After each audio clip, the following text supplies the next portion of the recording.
খুবই মজাদার আলু পরোটা রেসিপি শেয়ার করব আজকে। সো হ্যালো এভরিওয়ান, আসসালামু আলাইকুম। সবাই কেমন আছেন? আলহামদুলিল্লাহ, আমরাও ভালো আছি। সো আজকে আমি শেয়ার করব কিভাবে আমি আলু পরোটা বানাই। প্রথমে আমি আলুগুলো সিদ্ধ করে নিয়েছি, দেন পেঁয়াজ, শুকনো মরিচ ভেজে ধনিয়া পাতা দিয়ে ম্যাশ করা আলুগুলোকে ভর্তা করে নিয়েছি, ওর মধ্যে ময়দা দিয়ে দিয়েছি।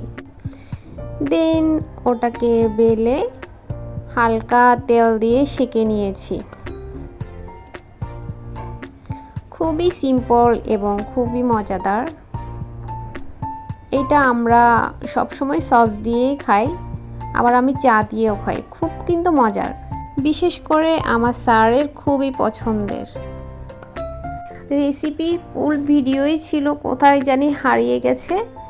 তো যা ছিল তা দিয়ে এডিট করে শেয়ার করলাম। আশা করি সবাই বুঝতেই পারছেন কিভাবে আলু পরোটাটা আমি রেডি করেছি। আপনারাও চাইলে ট্রাই করতে পারেন। ধন্যবাদ সবাইকে। দেখা হবে নেক্সট কোনো ভিডিওতে। সেই পর্যন্ত সবাই ভালো থাকবেন। আল্লাহ হাফেজ।